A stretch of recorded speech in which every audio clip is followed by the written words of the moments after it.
皇上密旨道，刘德昭等一干官员接旨。臣刘德昭接旨。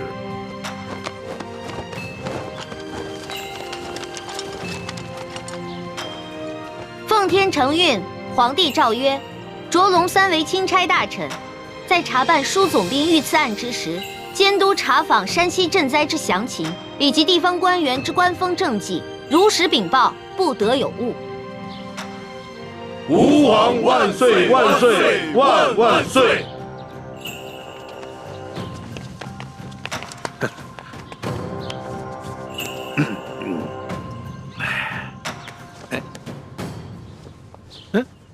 你，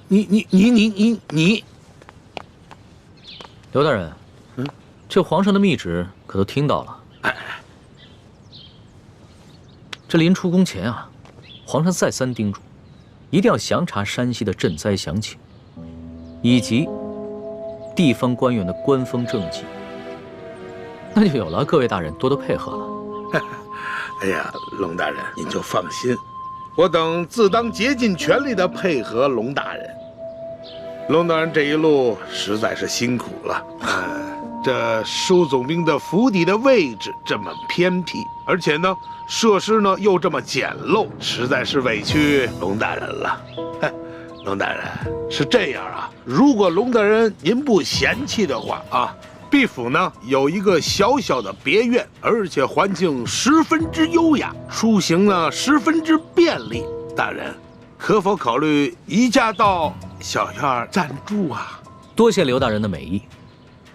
只不过啊，这皇上下旨让下官巡查当地的官风，你我不适合走得太近，只怕别人容易多说闲话，对你我都不利啊。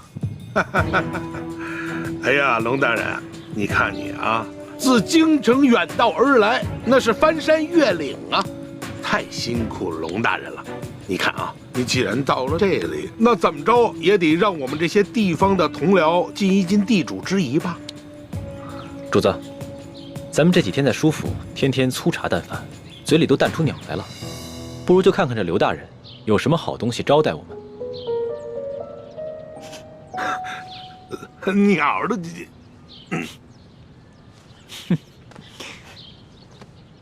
行，那就多谢刘大人了。龙大人，请，请，请。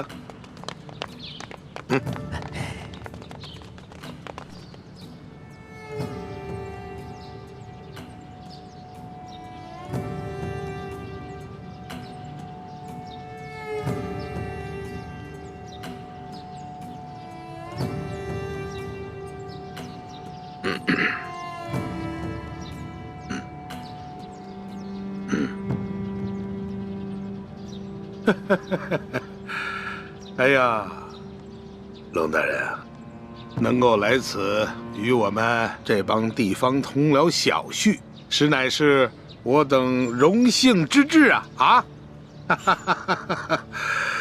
龙大人啊，咱们就别干看着了啊！这些呢，都是毕府的小厨做的一些家常小菜，不知可否合龙大人的胃口？来，龙大人尝尝，尝一尝。刘大人，哎，你这一桌佳肴，不见寻常的鸡鸭鱼肉，全是些难得的山珍海味。刘大人啊，你这家常小菜可比皇上御膳的规格还要高啊！龙大人说笑了啊，这是夸奖我啊。是这样，有菜不能没酒啊。来，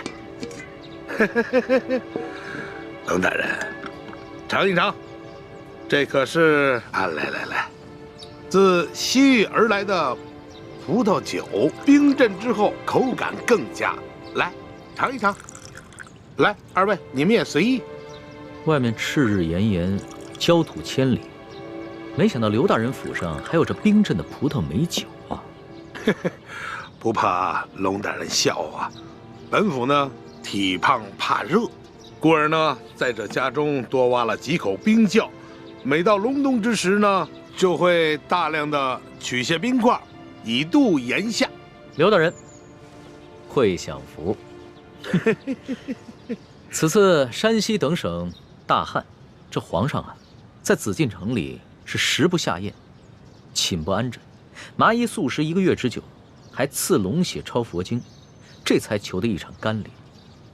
看来这做天子的，真是不如这做臣子的逍遥自在啊！哎呀，龙大人，此话严重了啊！来，哎，吃菜，来吃菜啊！大人请。刘大人，不必忙活了。你这一盘盘的佳肴，在本钦差的眼中，就是民脂民膏；一杯杯美酒，就是黎民血泪，恕本钦差难以下咽。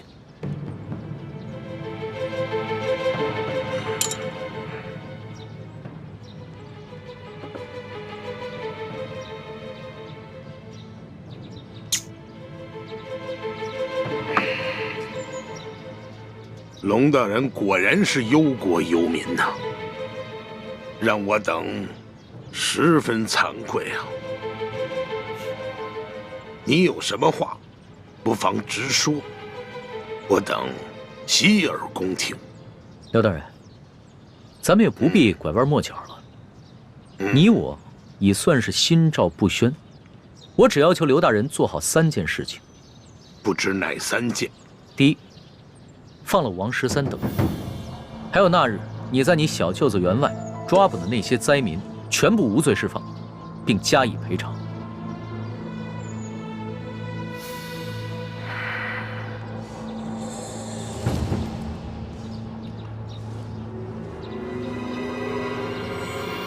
好，这就去办。第二，把囤积的粮食全部发放给灾民，把那些借机哄抬粮价、大发国难财的奸商全部都抓起来，严惩不贷。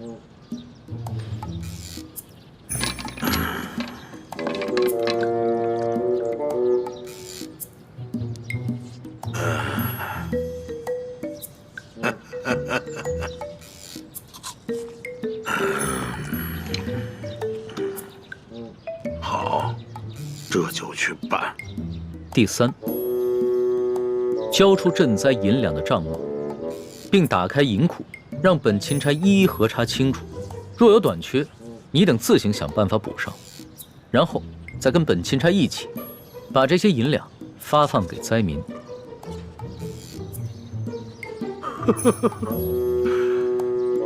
二位没觉得这个天儿格外的闷热吗？是是啊，热得很。好啊，我这就调集人马，即刻就办。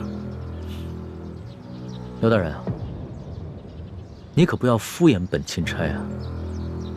你们应该都清楚，眼下能否办好这3件事情，不仅关系到数十万灾民的生死，更关系到你等一干地方官员的前途和性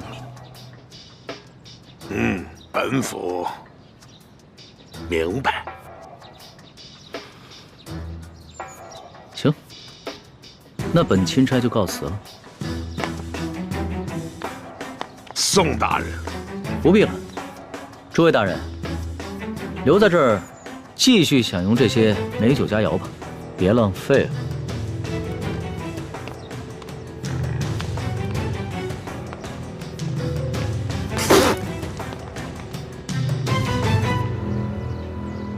一欢，你真是太不知天高地厚了，居然敢刻假玉玺！你知不知道，你这可是犯了帝王的大忌。虽然皇上表面上夸奖，但你知道他内心是怎么想的吗？我知道啊，我当时说完就感觉到了，他心里肯定不开心了。可是现在反悔也没办法了呀。叔父，一欢也是救人心切，他一向心性单纯，不明白帝王的复杂心思，现在埋怨他也没用了。本来就是啊，我以为我在帮他解围，而且是他让我刻的，谁知道会这样。朱哥哥，我是不是又办傻事了？是有点傻，但是我不怪你。我们本来就跟康熙势不两立，翻脸也是早晚的事情。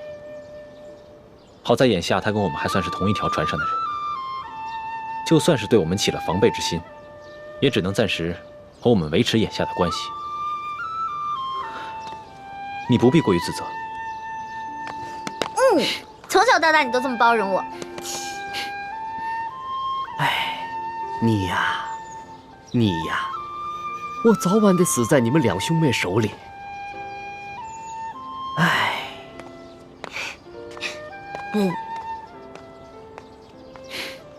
死在你手里。你呀，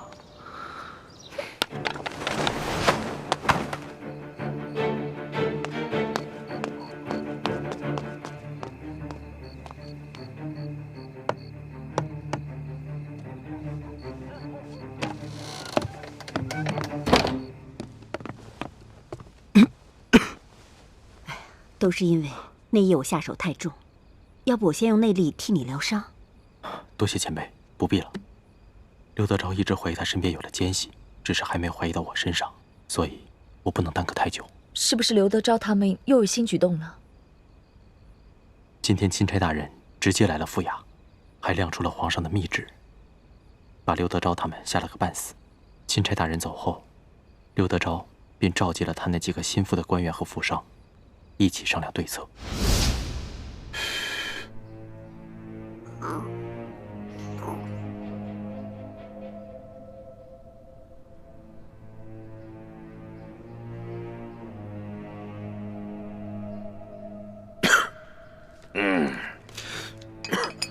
小官啊，你们几个脸上那个字儿还没洗干净啊？甭提了，也不知道那个姓艾的在墨汁里放了什么东西，我们搓了几天都搓不下去。是啊，混蛋！等我抓到了他，我非扒了他的皮。哼，坐着聊啊！都是我这些手下太犯桶了，到现在连那个姓艾的足迹都没有找到。卑职无能。行，姓艾的事情先放一放，我们现下当务之急，就是全力以赴的要对付这个钦差龙三。姐夫，你真要听那个姓龙的呀，把我们哥几个全抓起来？要真把哥几个抓起来，是去走走过场也都罢了，就怕这个龙大人是存着杀鸡儆猴的心思，不肯见好就收就完了。对啊，是。还有那个赈灾的银子，你说咱们现在都吞到肚子里，消化了大半了，这怎么吐得出来呀？哎，吐不出来那也得吐啊，能吐多少是多少，不够的大家伙凑一凑。还有啊，这个龙大人一脸油盐不进的样子，看来是要跟咱们动真格的了。哼，这个龙三到底是个什么来头？我派去京城的探子，到现在也没有给我回话。我还真就不信了。这世上有不偷腥的猫吗？甭管怎么样，咱们先备下重重的厚礼，探探他的底儿啊！哎，对，没准他眼下的假正经，就是为了将来狠捞一笔。哎，还有，我看那个龙大人年纪轻轻，血气方刚，正是干柴烈火的年龄。你们府中谁还有没开包的绝色美人？哈，也别藏着掖着了，赶紧贡献出来。等把这厮弄上了咱们的船，先渡过了眼下的难关再说。啊？有吗？没有。有吗？没有。你有吗？没有。我有。我府上啊，还真有这么一位美人，不但人长得美，性子温婉，而且弹得一手好琵琶。哎，姐夫，我原本可是要孝敬你的呀。你小子，哎呀，任这美人如何的貌美天仙，我现在已经没有这种心情了。也罢，让这个美人去试一试龙三。哎，秋贵啊，记好了啊，一定要查清楚这个女子的身份，不要再给我添乱子了。你放心吧，姐夫，她呀是一个孤女，我发现的时候都快饿死了，是我收留了她。锦衣玉食养着她，现在对我是感恩戴德，让她陪陪钦差大人，不为过吧？哎，不为过，就是。我想，二位一定也猜得出来，他们所说的这个绝色美人是谁吧？该不会就是婉欣妹妹吧？正是。婉妹知道秋桂要把她送给刘德昭，她以为只要进了刘府见着我们便有机会私奔，所以这几日她在秋府不哭不闹，还假意奉承秋桂。我本想等我伤好了把她救出来，可没想到这帮禽兽居然想让她去侍候钦差大人。秋桂这个禽兽，早晚有一天我要亲手宰了他。刘德昭等人若是把舒婉欣献给钦差大人，那他私自出逃，让人冒名顶替进宫之事就会暴露。所以我才急着来找你们报信儿，跟你们商量对策，但一直没找到机会，直到现在我才能偷偷溜出来。孟大哥，你还是来晚了。刚刚刘德昭的人已经接走了钦差大人，想来就是要行使这个计划了。什么？那如果钦差大人识破了婉妹的身份，而你是冒名顶替，那你和婉妹就都麻烦了。眼下之际，也只有我立刻赶去刘府，在舒婉欣被献给钦差大人之前，把她给劫走。好，那我现在就回去，暗中协助你们，希望一切还来得及。好。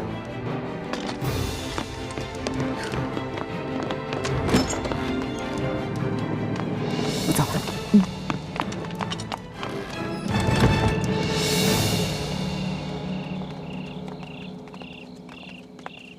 钦差大人，我家大人有要事要和大人商量，还请大人独自入厅，随行人员且留在厅外等候。那可不行，我是龙大人的贴身护卫，不能离开大人半步。哎，无妨。刘大人这么晚叫我过来，肯定是有好事，不会有什么危险的。你们就先在外面等着吧。哎，你那件背心穿了吗？主子，跟刘大人有事好好商量，千万别翻脸啊！你这么关心我？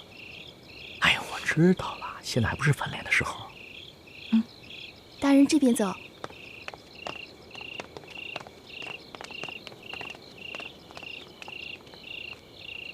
你把背心给他了。小气鬼！龙大人，请。哎呀，龙大人，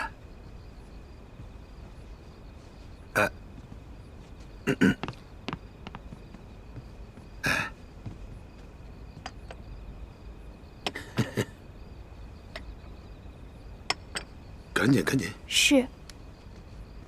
龙大人，来，坐。坐坐坐。刘大人，你这私人府邸用度之奢华，丝毫不逊于皇宫啊！龙大人实在是过奖了。这么晚把龙大人请过来，没有什么别的意思，就是想咱们聊一聊私房话，交一交朋友啊。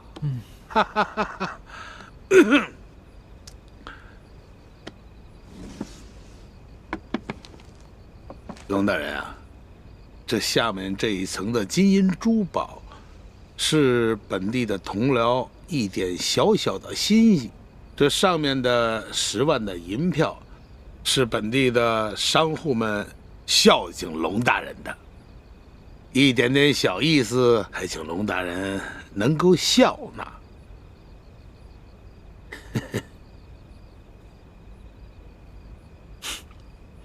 刘大人，这礼我暂且收下了。好。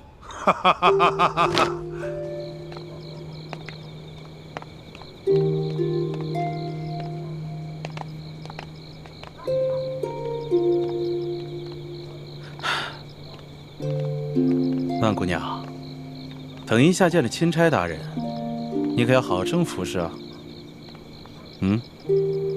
是，裘老板。要是没有裘老板，小女子早就饿得没命了。小女子一定知恩图报。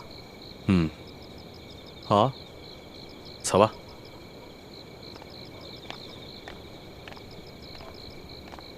孟哥哥，你在哪里？等会儿听到我的琵琶声，你可一定要来救我呀！这礼呢，我已经收下了。刘大人要是有什么话，不妨开门见山的说吧。这龙大人果然是个爽快之人呐。好，那我就说，我知道，龙大人呢，今天看我在堂上审这个案子，不是十分的满意，我心里知道。可是龙大人啊，你是误会本府了。我什么地方误会了刘大人了？这些个打劫官府库银库粮的，乃是这牛角寨上前明的余孽。可惜呀，这个牛角寨是易守难攻啊，所以本府呢就抓了3个替罪之羊，在堂上呢对他们是有些枉法裁判了。这不是也是为了那牛角寨上的前明的余孽诱他们下山吗？好一招引蛇出洞啊！哎，但是刘大人，你这无凭无据，怎能断定这打劫银粮的就是牛角寨上的前明余孽？龙大人，你有所不知啊，打劫官府库银库粮的有20多个人，这20多个人，他们个个是武功高强，训练有素，非一般的盗匪可比啊！想来，在本府的辖区之内，也就是这些牛角寨上的前明的余孽有此实力。哦，原来如此。不过刘大人，单是为了剿匪，就冤枉3个无辜百姓，还滥施酷刑，这也有违大清律例吧？冷大人啊，本府这不是也是剿匪心切吗？使用了一些非常的手段跟策略。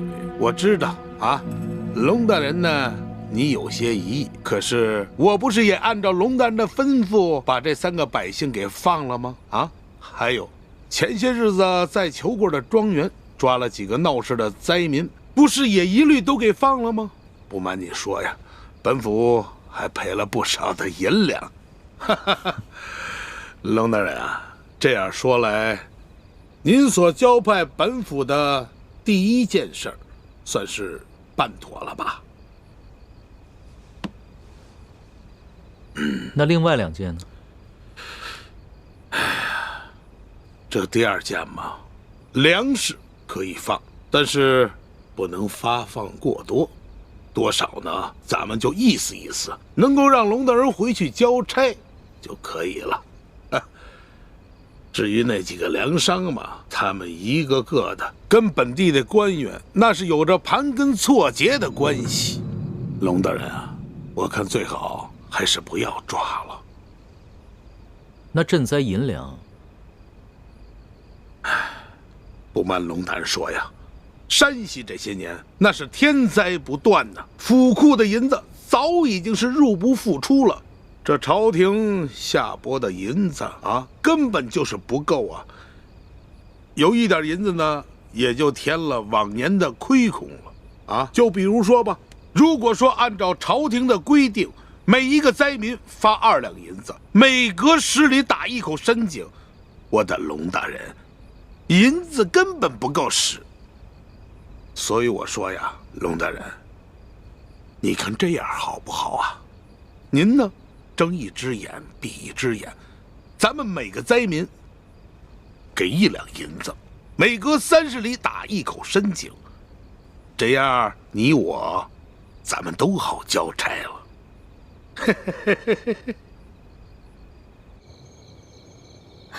朱哥哥，你说这刘德昭单独把龙小弟招进去，到底想干什么呀？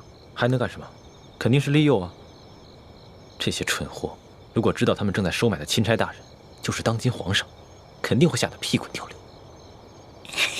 嘘，那太好了，咱们可以用他们贿赂龙小弟的钱买粮食，然后分给灾民啊。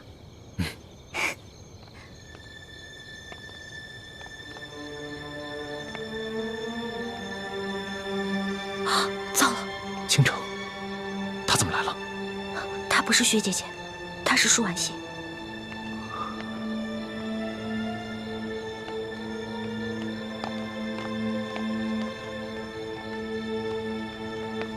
易姑娘，你怎么在这儿？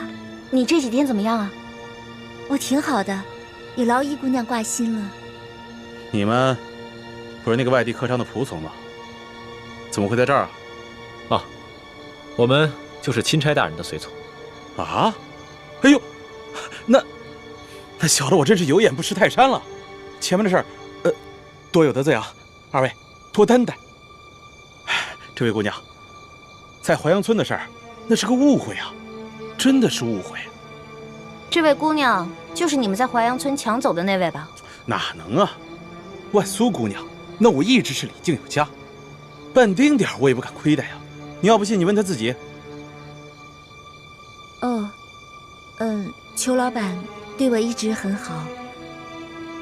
那晚确实是一个误会。原来你叫万苏啊？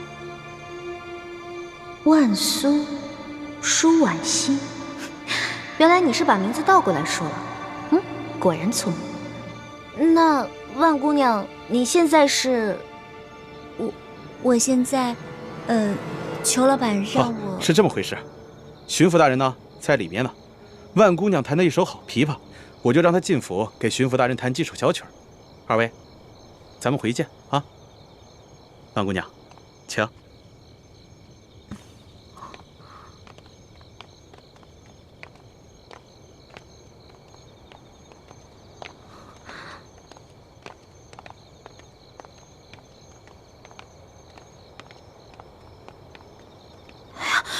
朱哥哥怎么办呀？这个裘贵肯定想把舒婉欣献给刘德昭。有这个可能。那咱们赶紧想办法把舒婉欣救出来吧。现在不能轻举妄动，否则惊动了康熙，让他发现了舒婉欣，就会坏了大事。哦，对了，咱们去找孟祥和，让孟祥和把舒婉欣救出来，最好能马上带她私奔，这样雪姐姐也安全了。不行，距离10年之期还有20天。这个孟祥和很迂腐，他一定不肯提前毁约，一定会坚持到期满之日才带着舒婉欣离开。那怎么办啊？不过，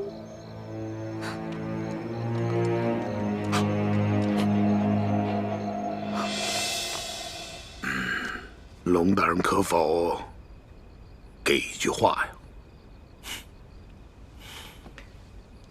刘大人，哎，你们做的每一件事情，都够得上杀头灭族的了。若你能及时悔改，方能有一线生机；若你还想着欺君罔上，那可真是无药可救了。龙大人的意思是不肯通融了。那些粮商可以暂且不动，但是粮食必须全部发放给灾民，亏欠的赈灾银两必须尽快补齐。每隔10里地打一口深井，是抗旱最有效的措施，千万不可敷衍。刘大人，言尽于此，你好自为之。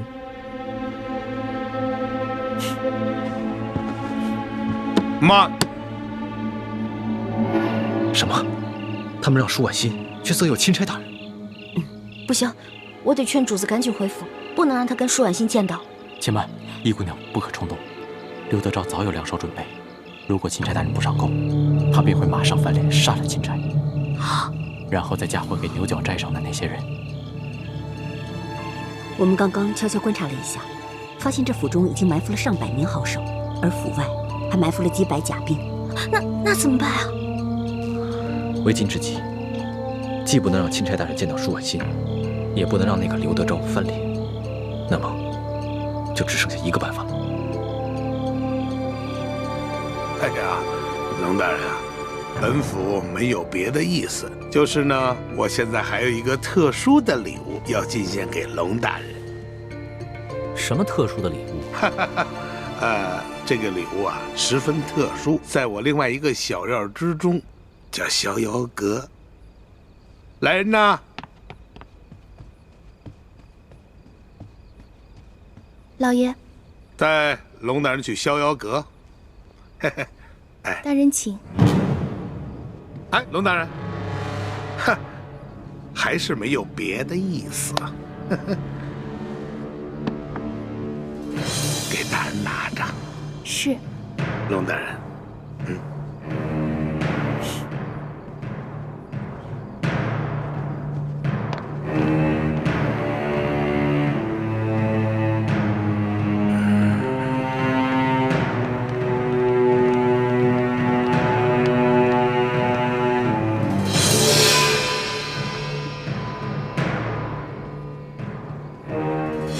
这个龙大人也太不讲规矩了，收了咱们那么多好处，还这么咄咄逼人。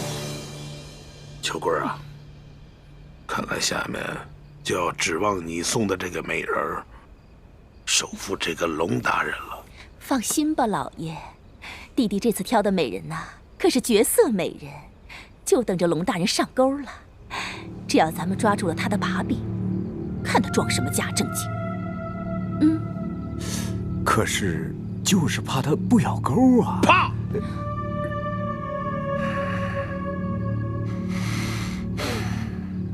那就一不做，二不休。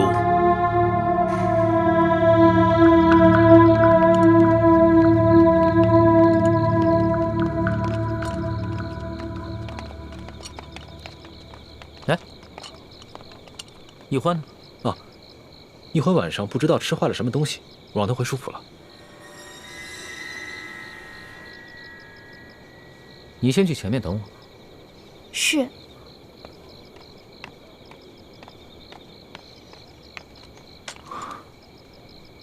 主子，主子千万沉住气，否则今晚我们都不能全身而退了。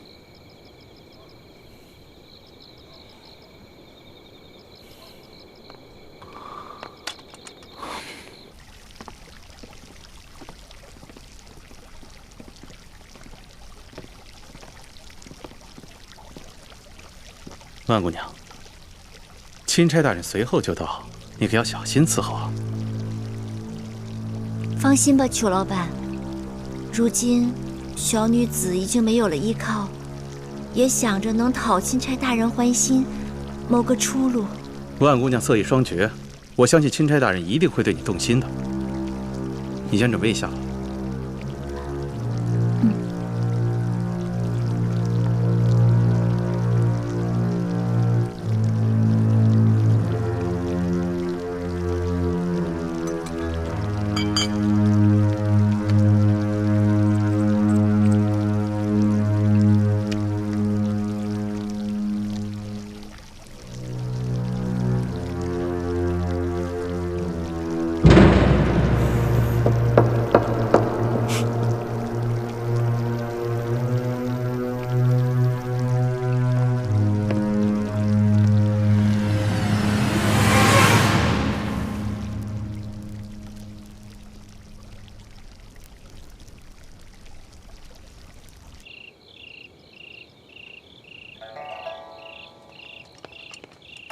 大人，到了。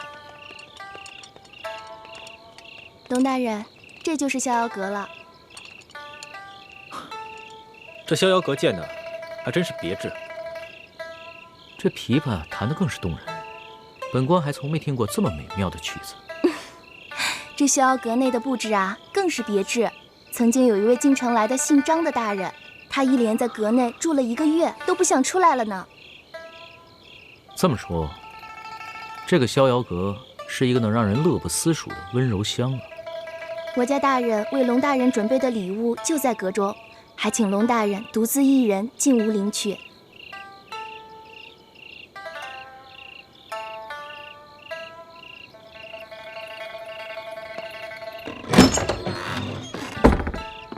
哎，护卫大人，你还是先去耳房待着吧。这不到天亮啊，估计龙大人是不可能出来了。啊，对了，这是我家大人给龙大人的礼物，您先收好了。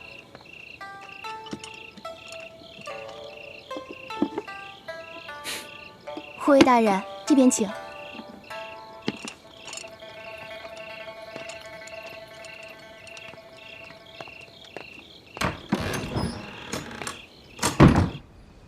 什么？你是说这龙大人就是那一伙神秘的客商？没错。难怪我第一次见到他就觉得此人气宇不凡呢。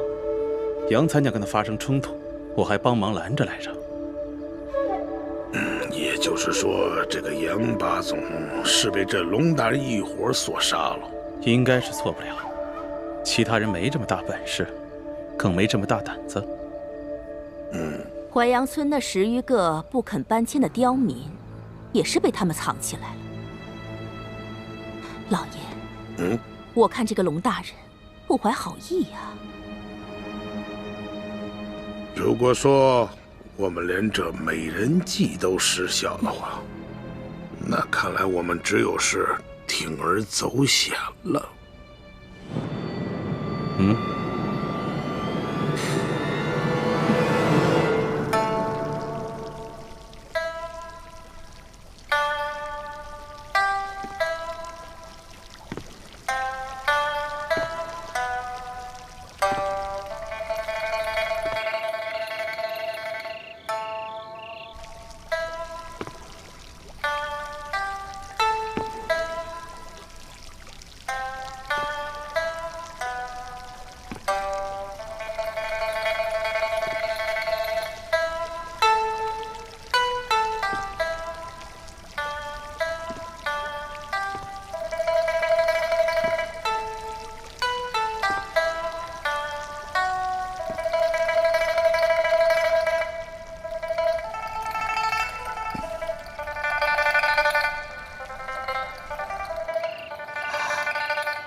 此曲只应天上有，人间难得几回闻呢。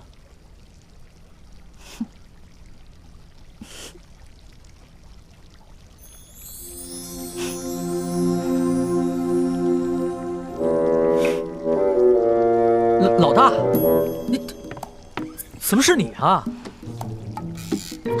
怎么就不能是我呀？我是你老大，当然不能让你做美人计了。祥和，本来你就有伤在身，还未痊愈，本不想辛苦你。可是我看这龙三的护卫个个都是一把好手，一般的兵士不是他们的对手，所以大人放心，卑职的伤不碍事。有你在，我就放心了。一会儿呢，见势不妙，咱们立刻动手。祥和呀，你不要管别的，你就负责缠住那个李护卫。卑职遵命。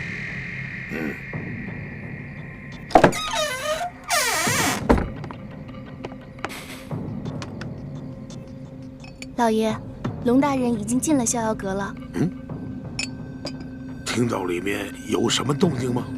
没有，只听到不断有琵琶声传出，想是龙大人还在听曲子。是。你就放心吧。今天在逍遥阁，我可是用上那催情香了。那东西是青楼专治那些不听话厨的，保证万无一失。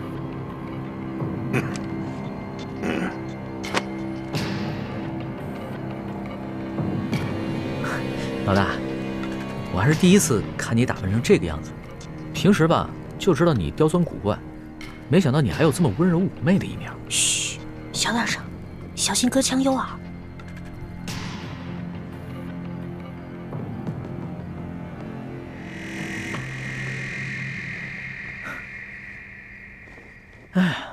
哎，老大，你什么时候会弹琵琶了？我一直都会啊，我不光会弹琵琶，我还会弹琴呢。我知道你什么都会，可是你不说你什么都学而不精吗？你这琵琶弹的可比宫里的乐伎要好多了。我那是谦虚啊。那再给我弹一曲呗。再弹一曲啊？好啊。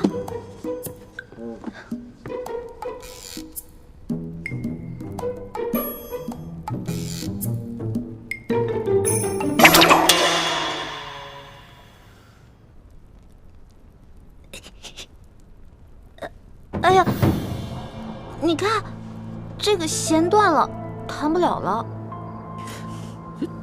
怎么这么巧啊？嗯。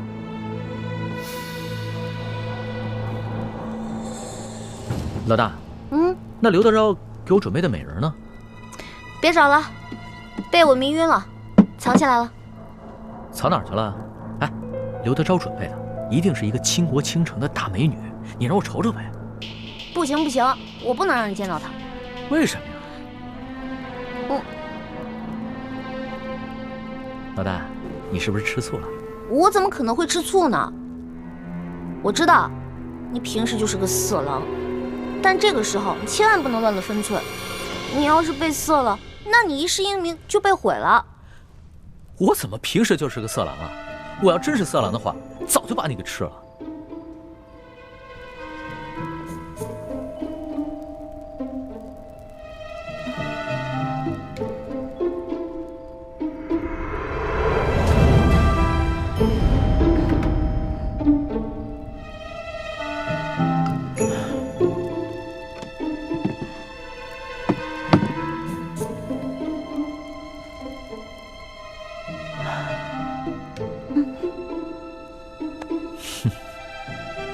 既然你都叫我色狼了，要不然我就把色狼这个名声给坐实了吧。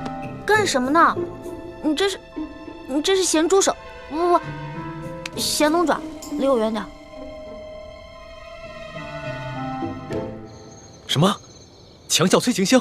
没错，这强效催情香药效十分了得，任凭你什么贞妇烈女都抵挡不住。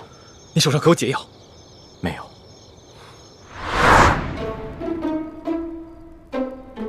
你干嘛这么色眯眯的看着我呀？我可警告你啊，从现在开始我们两个就只是聊聊天、吹吹牛，一直到早上，你就一脸满足的出去，然后我这边呢，再悄悄把美人弄醒，一切都万事大吉了，知道吗？一脸满足的出去，这聊聊天、吹吹牛，还怎么一脸满足啊？这我可演不出来。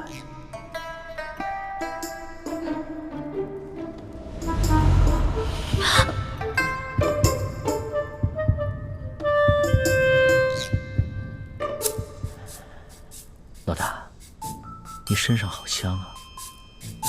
那些池子里的花，应该和你身上的味道一样香吧？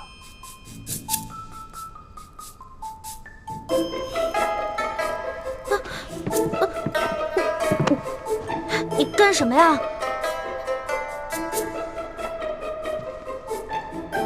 老大，你看这浴池这么华美，长夜漫漫，要不然一起共浴吧？不行！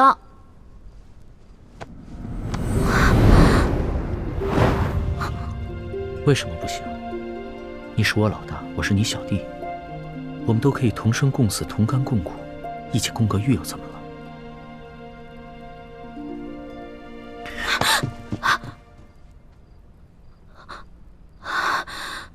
龙小弟，你干什么呀？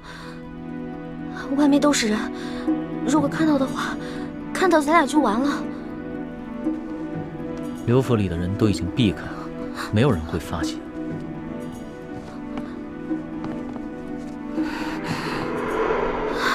不行，不行，外面全都埋伏着兵甲，要是被发现的话，我们俩小命可就都玩完了。牡丹花下死，做鬼也风流。龙小弟，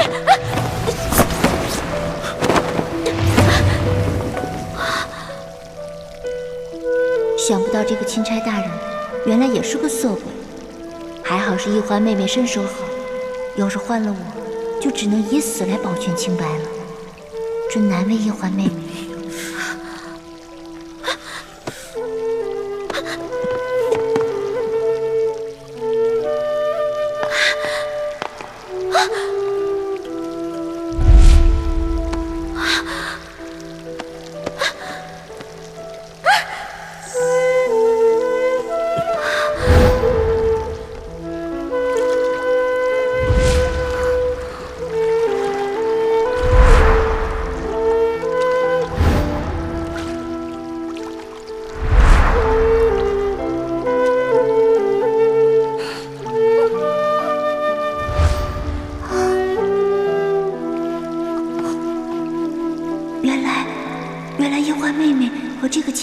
人早有私情了。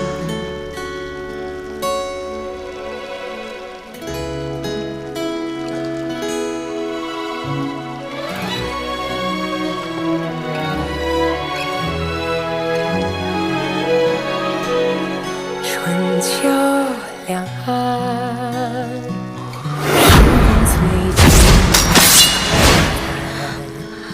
一生的愿，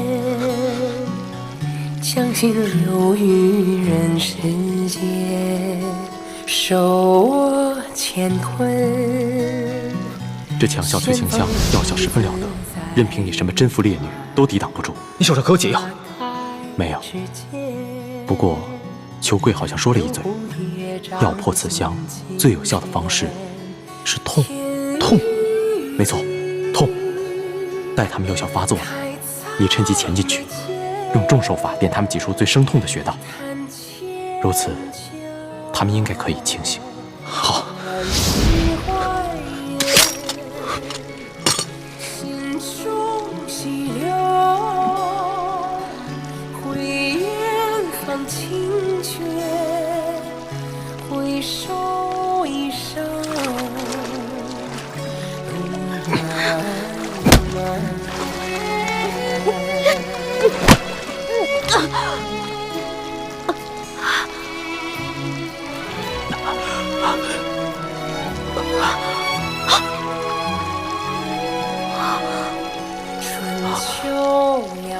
主子，易欢是许配过人家的，不可能跟着主子过一辈子，还望主子克制自己，千万不要一时冲动，做出有损易欢名节之事。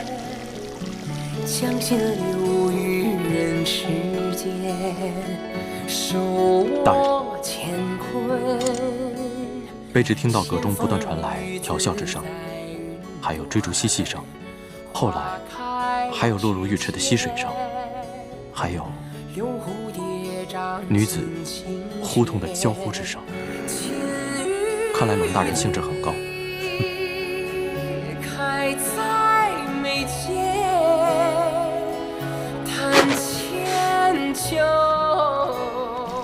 其实我刚才也不知道怎么了。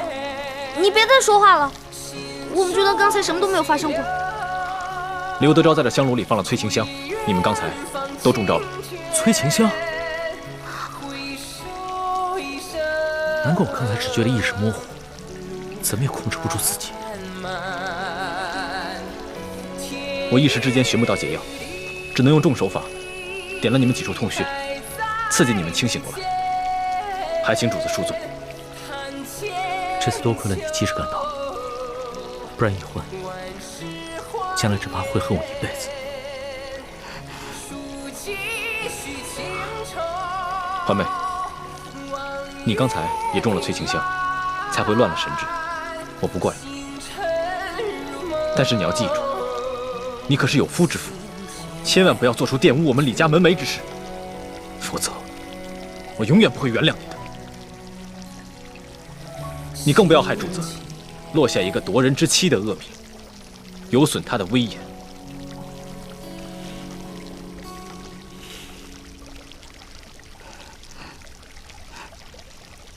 不过，刘德昭安排了人在外面探听阁中的动静。刚才你们那一番闹腾，反倒会让他们放心。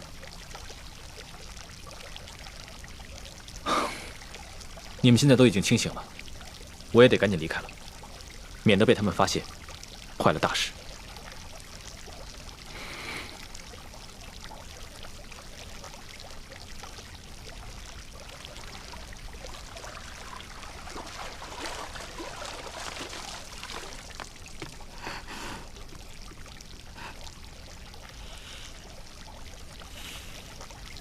原来易欢妹妹和我一样，早已许配了人家。心中喜欢的却是另外一个人，我们倒是同病相怜了。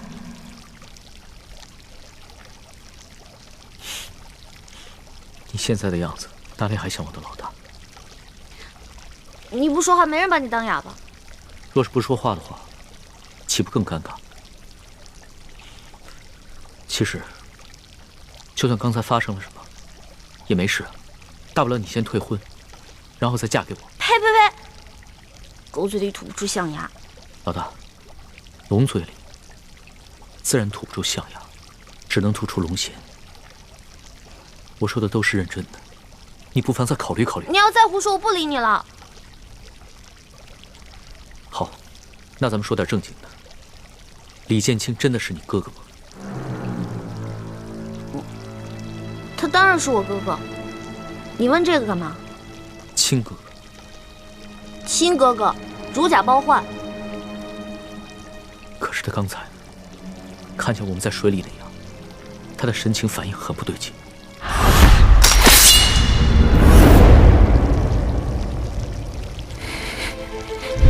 当时他很是气急败坏，似乎还曾想对我出手，连剑都拔出来。他是因为他以为这屋里还有刘德昭的人，他拔剑是为了保护我们。可是他眼神中有一种恶狠狠的东西在看着我，像针尖一样锐利。虽只是一闪而过，可我的心却不寒而栗。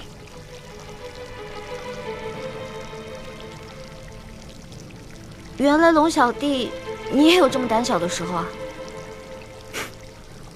可能吧。如果不是你说他是你的亲哥哥，我还以为他是你的未婚夫呢。你看你，越说越离谱了。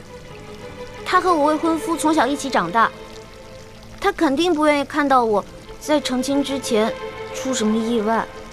你想想那些公主格格们，如果早已许配了人家，有别的男子打他们的主意，那你肯定也会不开心的。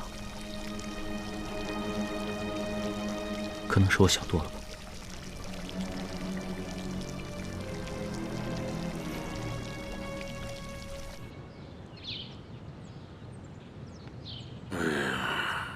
怎么还不出来呀？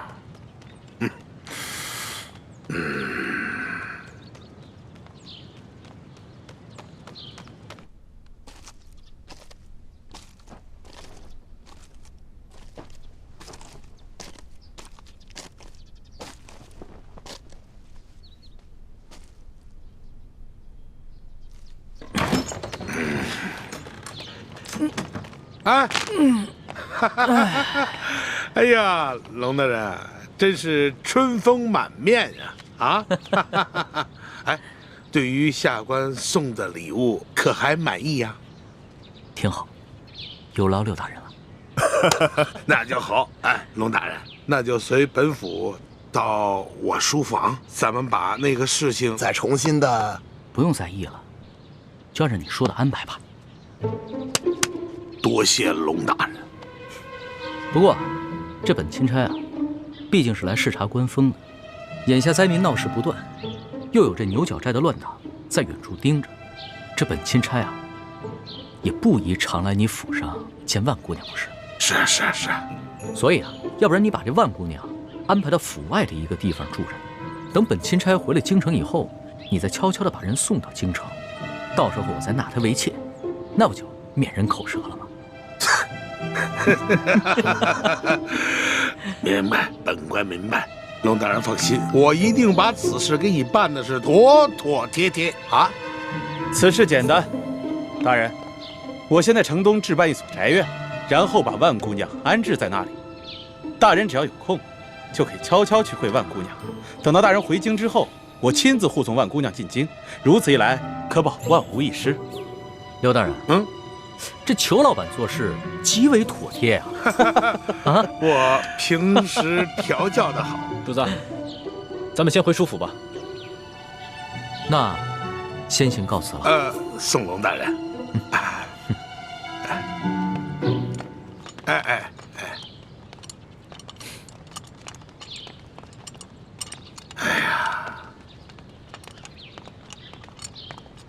贵儿啊，看到了吗？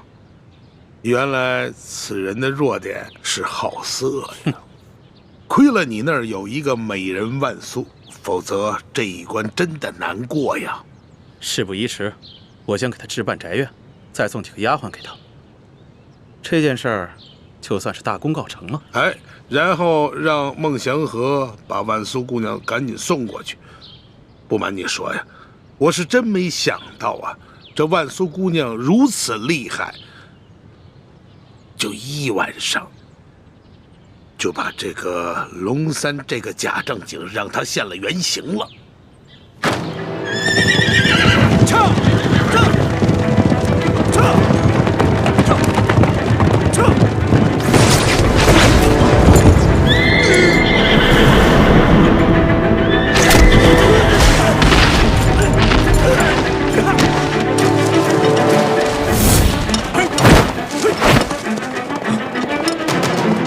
什么人胆敢光天化日之下拦路抢劫？识相的就把钱留下，啊，还有马，马也得留下。义父，他们多半是附近牛角山寨的山匪。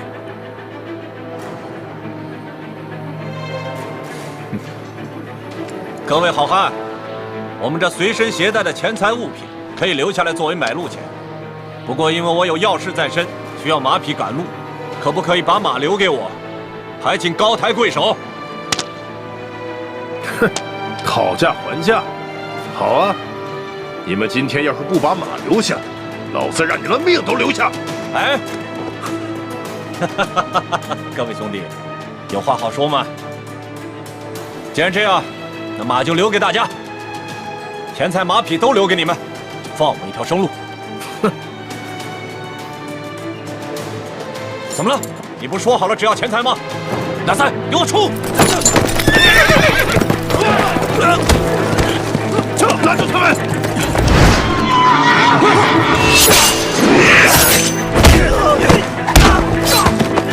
义父，你腿受伤了，没事，快走！撤！剩下跑2个，怎么办？赶快发出讯号，让前面的人拦住他们！走！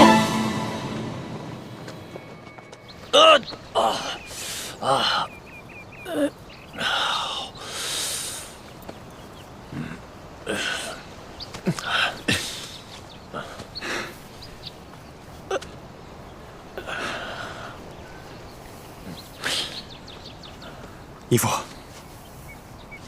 我看这帮黑衣人不像是普通的盗匪，目的也不是为了咱们的钱财和马匹，倒像是一批训练有素的杀手，处心积虑置我们于死地啊！是啊，他们好像很了解我们的行踪，特意埋伏在我们通往玉八赞营地的必经之路。难道我们的行踪暴露了？不好！李氏兄妹真有可能是图谋不轨的贼党。你是觉得这帮杀手是李建清和李易欢兄妹派来的？咱们此次调兵，可谓是十分隐秘。这些杀手是如何知晓的？这李公公在宫里30多年了。丽萍是舒总兵的女儿，其他侍卫都是我精挑细选的霸气子弟，他们个个来历清白，绝不会勾结杀手暗害我们。只有李氏兄妹，他们俩最可疑。义父，如果说李建清和李易欢兄妹是乱党，那他们的目的不仅仅是要置我们2个于死地，恐怕皇上有危险。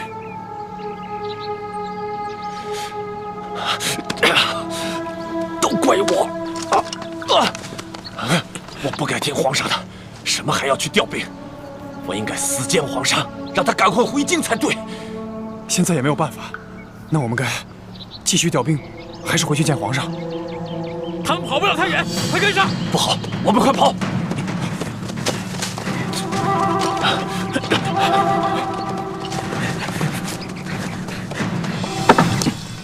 都10多天了，这索额图怎么还没回来啊？不会出什么事儿了吧？呸！乌鸦嘴！柱子别担心，我已经安排2个侍卫兄弟去打探消息了。也不知道这索额图什么时候能回来。易欢，要不然你们把刘德昭送给我的那些金银财宝，想办法换点粮食来赈济那些灾民吧。龙小弟，我本来就这么想的，但是我不好意思说，没想到你也这么想，果然英雄所见略同啊。欢妹，你又不知轻重了。怎能跟主子并称英雄呢？哎，无妨，在我的心里啊，易欢一直是一个巾帼英雄，有眼光，有度量。主子，这件事情万万不可啊！如果拿刘德昭行贿的金银珠宝去买大批的粮食，就会引起刘德昭和裘贵的注意，他们一定会识破主子跟他们不是一条船上的人，说不定他们会铤而走险，向主子您下手，强龙难压地头蛇呀！李公公说的没错，刘德昭一定安排了诸多眼线盯着我们。眼下索大人情况不明，我们切不可轻举妄动。我们顶多在城的东南西北各设一处粥棚，但不可再大肆赈济灾民，万一有什么闪失，我等担待不起。你们说的对啊，是我考虑不周。一时的赈济只能缓解眼前的灾情，而不能一劳永逸。只有我顺利地回到了京城，才能肃清吏治，以后让全天下的老百姓免遭刘德昭这样的贪官荼毒。主子，您能这么想就对了。天大的事情，也没有主子您的安危重要啊。易欢，咱们现在有银子了，你什么时候啊，把你跟丽嫔当的那些首饰给赎回来吧，要不然回了宫里啊，又要向我多讨点利息了。刘小弟，我发现你现在越来越会精打细算了啊！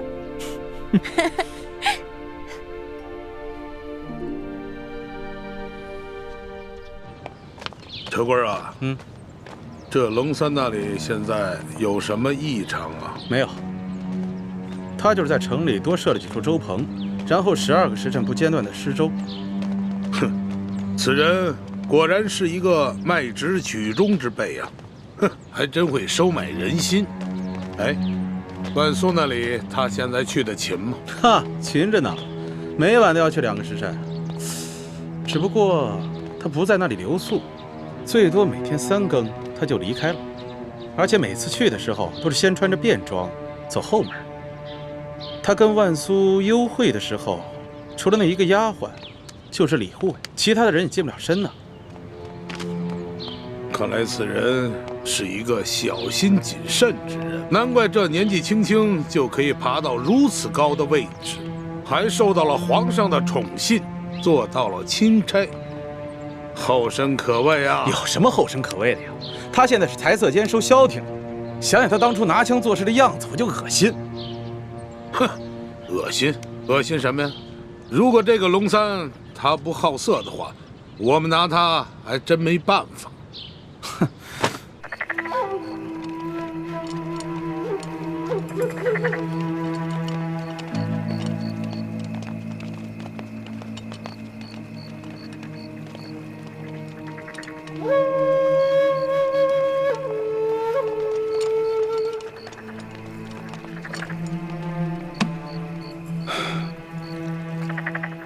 孟护卫，这个龙大人每次都是午夜来，3更离开吗？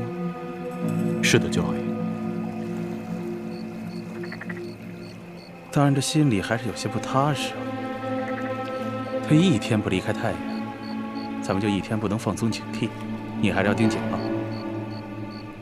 卑职明白，舅老爷放心，我一定盯紧他。辛苦你了。